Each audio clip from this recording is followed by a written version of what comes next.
U.S. Paraylmic Trials gold medalist, a 2013 world champion, a two-time MVP for the National Beat Baseball Association, a published author, and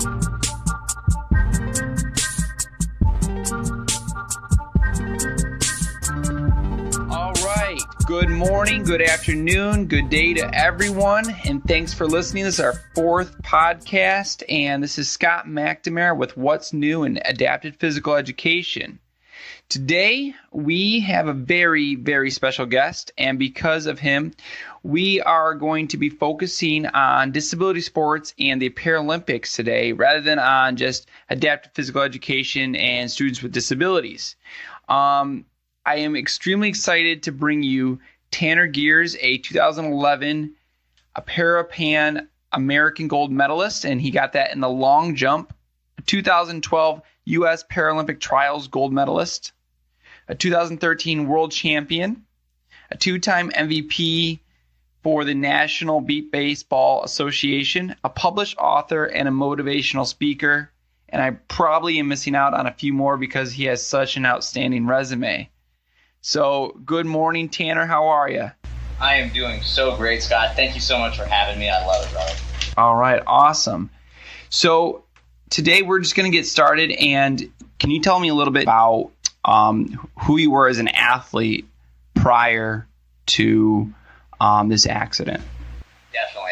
I love sports. It's just, that was an outlet for me. It was really my ability to express myself physically. And so I wasn't a great singer, I wasn't really a great artist, but I really enjoyed expressing myself through physical activity. And, I just listing off the sports, baseball, soccer, wrestling, lacrosse, football, I did a little bit in track, and others, basketball, pickup sports, you name it, I was doing it. And swimming. I even did one summer. My mom put me in a what is it? A water. Is it water polo? Yep. Yep. Oh man, those athletes are beasts.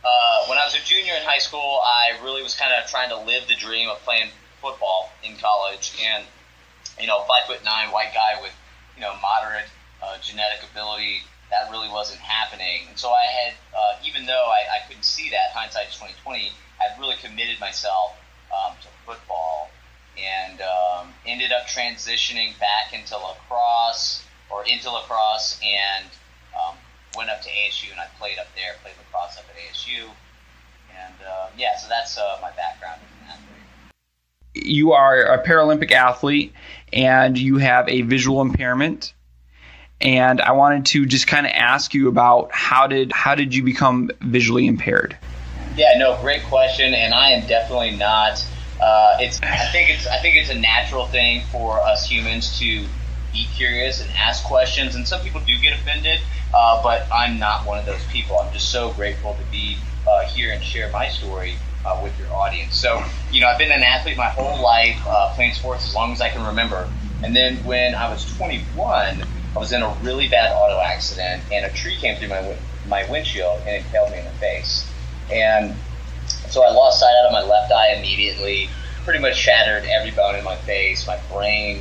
My skull was torn open so hard that my brain was exposed to the air, and multiple spinal column fractures, and I should have died.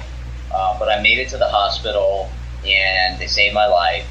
19 days later, I wake up from a surgery totally blind out of the right eye as well. And that was due to the intracranial inflammation from my brain swelling, applying prolonged pressure upon my optic nerve. And so my right eye, which is still intact, is fine. It's just there's no signal between the eye and the occipital lobes via the optic nerve. So no signal there. And so that's how I lost my sight.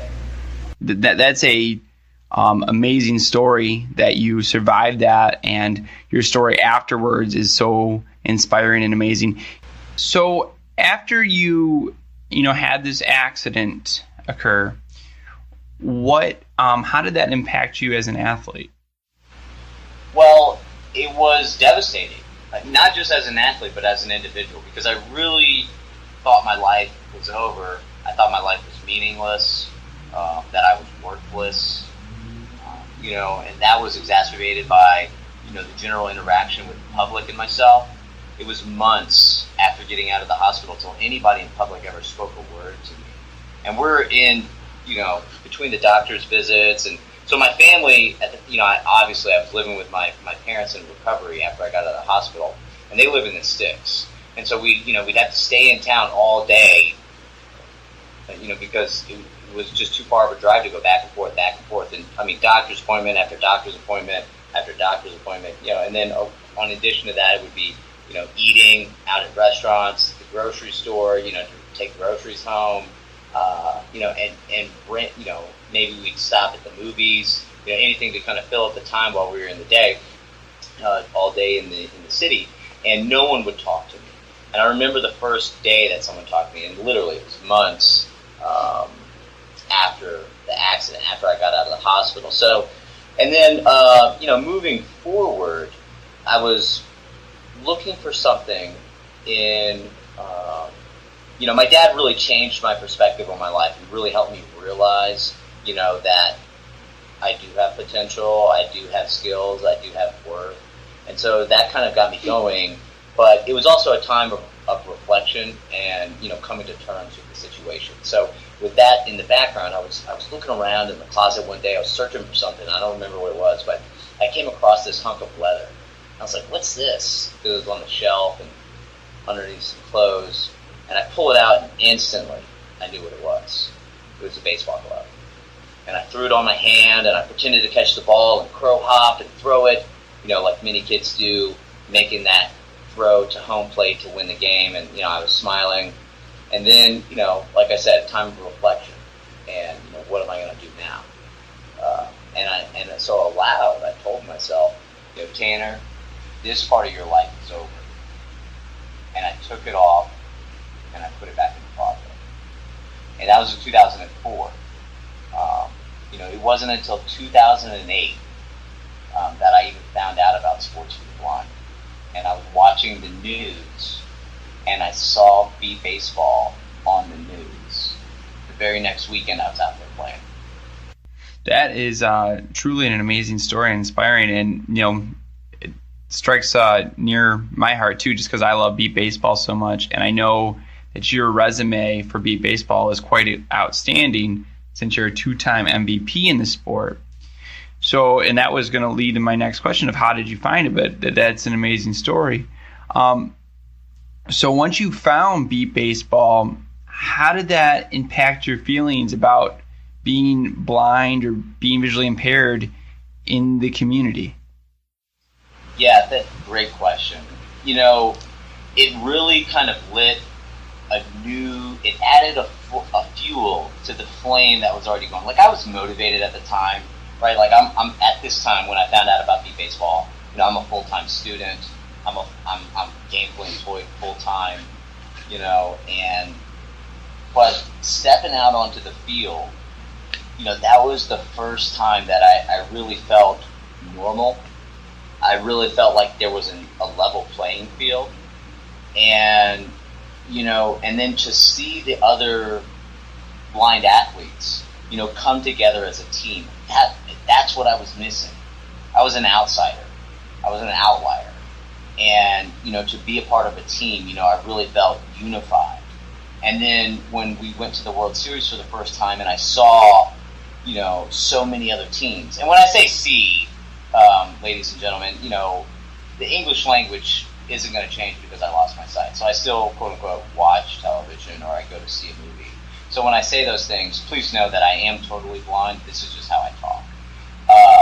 And so, when I saw all these other teams come together for this amazing event, it really just made me feel more connected with the blind community. All right. And that story really of you becoming, part of the community and doing it with a lot of other people and having that level playing field, that also, I relate to that because at my camp for the blind that I run, we run it inclusively, as in we have people without disabilities playing with, people with visual impairments and playing visual impairment sports. And beat baseball is one of my favorite ones because, when our sighted participants come in and put on the blindfolds and get in that game, I think that's one of those first realizations for them, our sighted friends, that they are, the same, and that people with visual impairments just can be really good at certain things as well. Because I've never seen a sighted person put on a blindfold and play beat baseball very, very well. So, but I've seen it on the other end quite a bit. So Tanner, can you describe to me the rules of beat baseball and some of the equipment for beat baseball?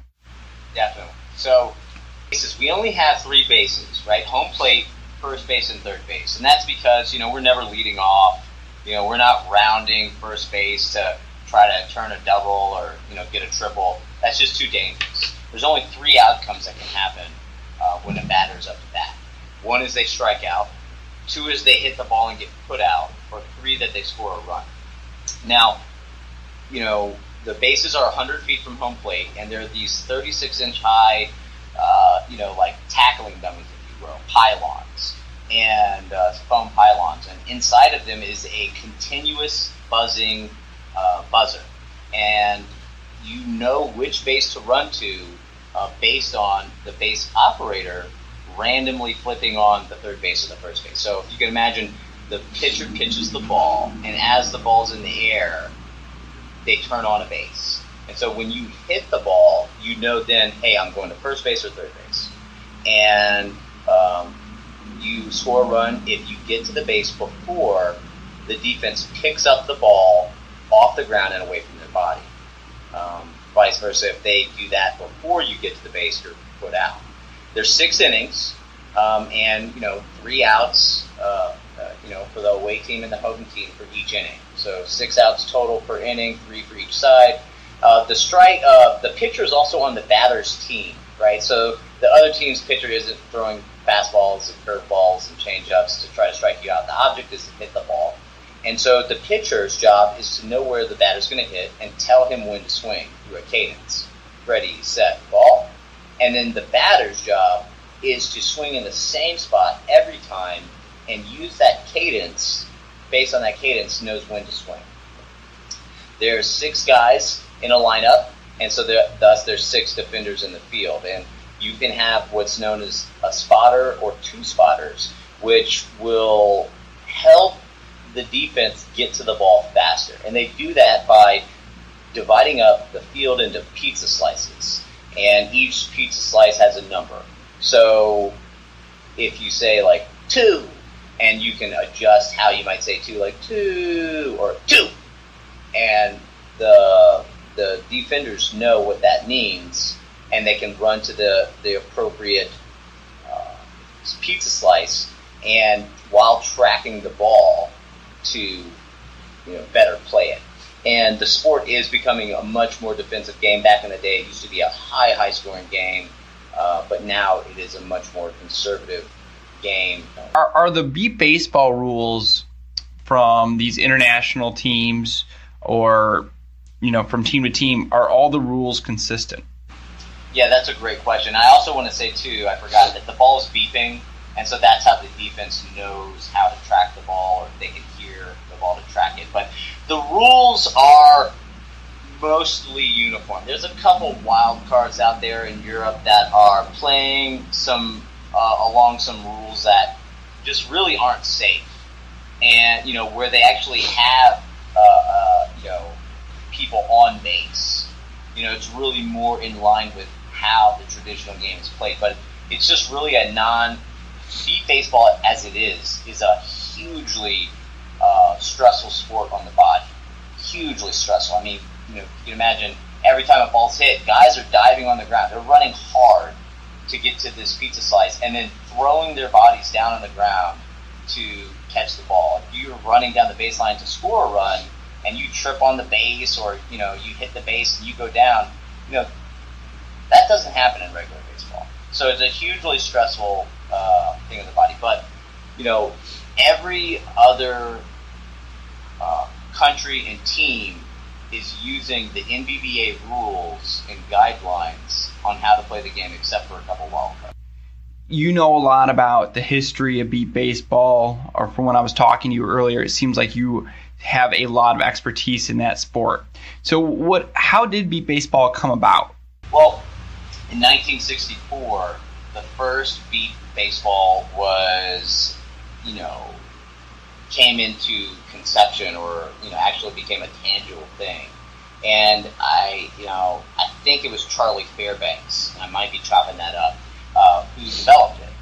And but the ball construction was poor, and so it would fall apart or it'd break. Slamming a bat into the ball, it's tough, to develop something like that, especially in 1964, that can withstand that kind of stress. So in 1975, though, a new beat ball was made, and that's when the real NBBA was established. So 2015, and the first World Series. So in 2015, this is the 40th anniversary of the NBBA. Okay, so the MVBA, let's backpedal. So what is the MVBA? Absolutely. So that's the National Beat Baseball Association, and that's kind of like the governing body over the sport here in the United States. And so that was, I forget his name too, but it was an attorney here based in Arizona who actually came up with that name when they started to establish rules and guidelines how the game should really be played, and what's the the framework of this sport, because they saw the growth or the potential, and it was time to get serious. It was time to really establish the structure.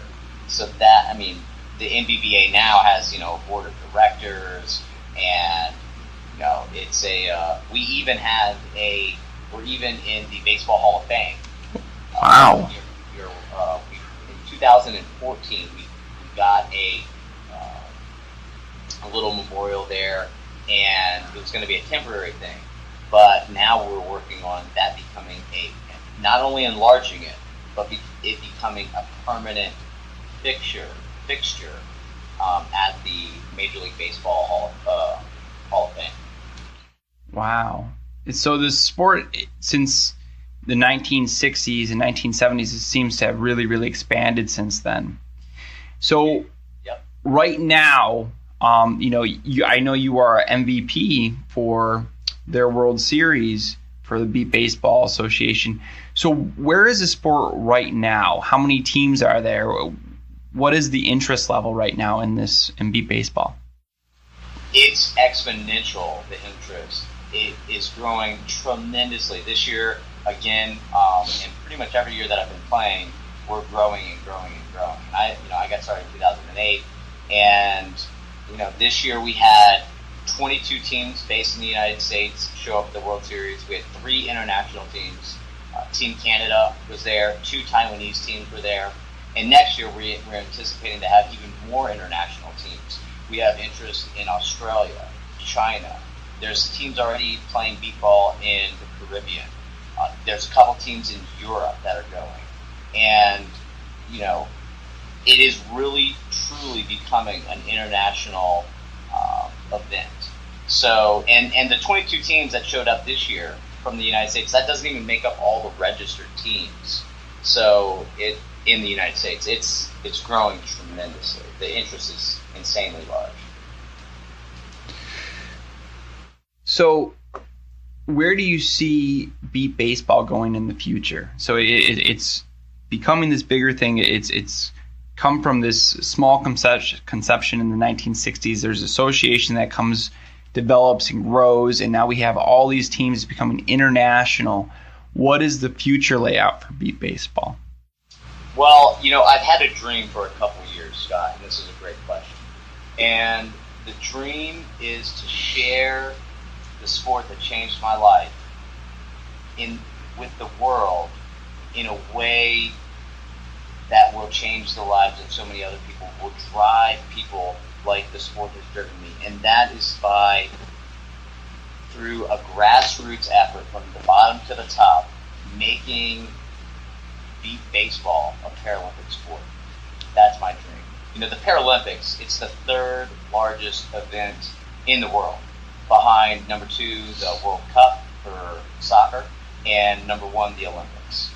In 2012, there was millions of tickets sold in London. Every venue, every session, morning and evening, it was all sold out. I think it was like 3.8 million tickets just for the Paralympics were sold. It was viewed by like half the population of the entire world, over 1 billion people. I don't know about half the population of the world, but over 1 billion people streamed at least one Paralympic event in 2012. In 2016, it's going to be even larger. It's really going to be a much larger success now that it's coming back to the Americas.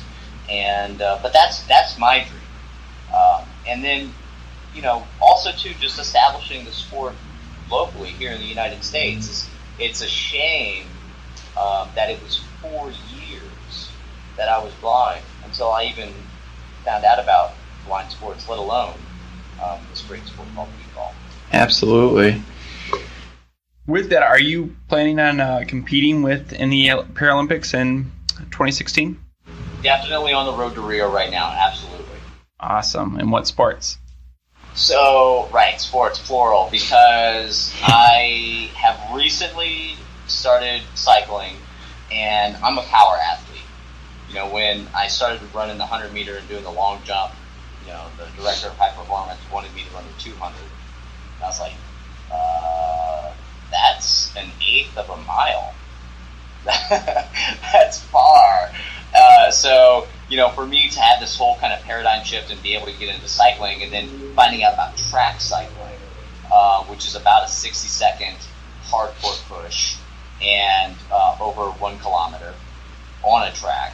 And then they also have the 4K, 4 kilometer. And I think that I can also be competitive on the road in the 20 kilometer. That's about 12 and a half miles. And if you're really crushing it, you can get that done in about 25 minutes. Wow, exciting. All right, so back to the beat baseball and your dream of having it in the Paralympics. Why should beat baseball be in the Paralympics compared to other sports? What makes it eligible, or what would make it eligible for it to be in the Paralympics? Yeah, definitely. Great question. Well, why it should be is just because it's a fantastic sport that really any visually impaired person can play, and I can get into that in a second, as well as the sport, baseball and softball, for a mainstream athlete, is already contested across the globe. Why is it not being contested for visual impairment? For example, soccer is contested in the Paralympics for cerebral palsy and visual impairment.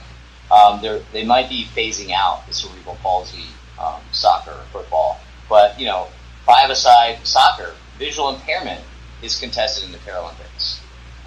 And with baseball and softball, most likely, like 99% likely to get voted back onto the ticket for 2020, it only makes sense that beat baseball should be a Paralympic sport as well. The other great thing, so there's a lot of hurdles that have to be jumped over before we can ever even consider that. So, for example, we have to have a classification process. And classification is where you actually classify an athlete, for example, like with a wheelchair athlete. They have different core abilities. Their abdomen, their abs, their core musculature has different varying abilities. So somebody from the waist up is going to be able to do more than somebody who has nothing, no core stability from the sternum down. But that athlete is just going to be able to do more. And so they have a different classification for them. for a leg amputee, a below the knee amputee is going to be able to do more than an above the knee amputee, and likewise unilateral versus bilateral. So there's various classifications. Now with beat baseball, the great thing is that we wear sleep shades. So as long as you're legally blind, you're qualified to play, and the classification becomes a simple process because everybody's wearing sleep shades. So everybody's playing with the same amount of vision. So that's a great thing. And the other things that, team sports have to be contested in at least 24 countries in 3 IPC regions. So, North and South America, Europe, Africa, Asia, Oceania, that would be down like Australia, Fiji, and such. So that, and then we also have to have a quadrennial program. So, we'll have to get some world championship events. We'll have to get some regional events. So like the Pan America games, we'd have to get the beat baseball in that. The Europe games, like the Asia games, the Oceania games. We'd have to get that set up, and then leading up to Paralympics is all about the quadrennial program. We would also have to establish drug testing, really solidify and concrete the rules and guidelines. We'd also have to establish initiatives in each of these countries to promote the sport, make it accessible, and grow the sport. So it's a mountainous endeavor, but when there's a will, there's a way. Wow, yeah, that's really inspiring. What Paralympic year do you think that is a realistic goal for you to get beat baseball into the Paralympics? I would love to see it in 2024. They're probably going to vote on that in 2018. So if we can establish things in 3 years, now that's lofty, but with the growth of the sport as it is right now, with the countries already showing the interest, we can use the framework that we've learned in 40 years here in the United States. We can essentially share that with them. We can go down to these countries and show them how to develop, 20 some odd teams, almost 30 teams like we have here in the United States.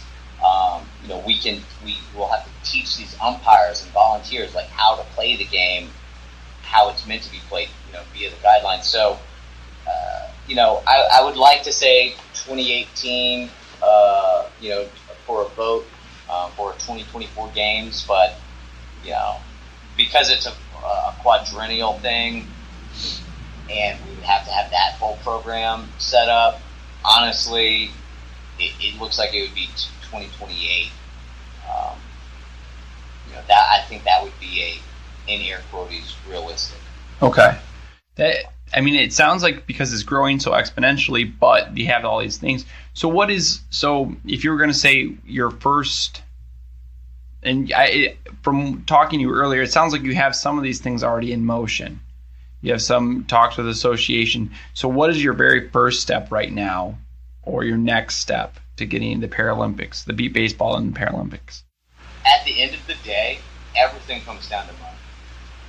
Everything comes down to money. So, building awareness by, something that we've discussed in previous conversations is by getting beat baseball in every school for the deaf and the blind, or every school for the blind.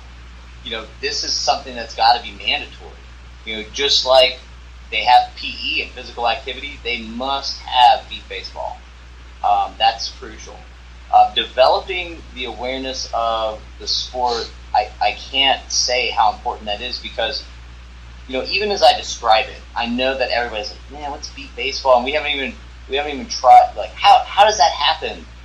But once you see it being done, and so if you go to nbba.org, that's NBB as in beat baseball, a.org, you can see right there on the homepage a video of people playing the sport and how it's done. and get signed up as a volunteer or donate if that's something that you're so inclined to do, which we would greatly appreciate. But it really comes down to funding as the largest hurdle. So, for example, helping out these teams in the Caribbean. The Austin team, Austin, Texas, went down to, I believe, the Dominican Republic and did a demonstration down there, and had a massive audience and played with the Dominican team, and they had a Dominican Republic professional baseball player show up, and it was a huge event, and things like that are going to be really moving the needle in an international effort. Wow. But at the end of the day, it comes down to money. We need more money. Yeah. I understand that also running a smaller nonprofit. There's a lot of obstacles and a lot of things that need to be done, but money always is the thing that talks. So, okay. All right, Tanner, thanks a ton for coming on to the podcast. I wanted to end with one more quick question. And is about your athlete summit that's coming up this November. And if you could just tell our viewers real quick what the athlete summit's all about, I'd really appreciate it. Yeah, no problem. So when I was in high school, I did not have any speed training.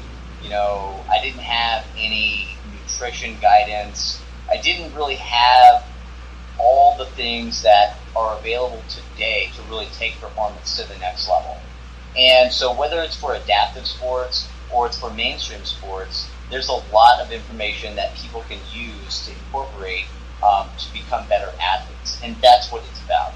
It's about helping athletes and coaches achieve greatness in sport and in life. And so we do that by providing and really pulling back the curtain on some very, very elite, high-level coaches, what they're using right now in the trenches to develop their athletes at the Olympic, professional, and collegiate, as well as high school levels, to really take it to the next level. And then we're also interviewing motivational athletes because, the training's mandatory. We all know that. But, I'm reminded of the Super Bowl this past year. Tom Brady, a 3-star recruit out of high school. The Seahawks quarterback, a 2-star recruit coming out of high school. No one on either side of the line was above a 3-star recruit. And so why is that? It's because they have this mindset, right? This unbelievable, unbreakable mindset and relentlessness. And so we have motivational athletes coming on to share, how they, what kind of lifestyle, what kind of mindset, how do they approach training and competitions, the struggles, the decisions that need to be made in order to play at a higher level. And so we have, athletes that were, mediocre in genetics, but, were able to play in college. People who were, going to the Olympics. Even, the most famous that we have on is Steve Young. And I love his story because, Steve Young went to BYU in college and really did not know how to throw the ball in college, and really worked on his game, kind of broke out his junior and senior year, and that's what really helped him play at the next level. He did not go to college with an amazing arm. He had amazing legs, and so he talks about that, and he talks about his life outside of sport and how all of that, and all the athletes talk about that, how it's this entire encompassing lifestyle choice that really allows people to go above and beyond what expectations we placed upon them. All right. Well, Tanner, I hope that you can come by again and talk to us a little bit more. You have a wealth of information and knowledge, and I'm sure that you could also contribute on another topic. So for all our viewers out there, pay attention to Beat Baseball, hoping that Tanner's leading the way to get it in the Paralympics as soon as possible, maybe 2024. We can see that game in action, and maybe we can help out with all those steps in between. So thanks again, Tanner. And this is us signing out on what's new in adapted physical education. We'll talk to you soon. We have a few more interviews on the way. So have a great day, everyone.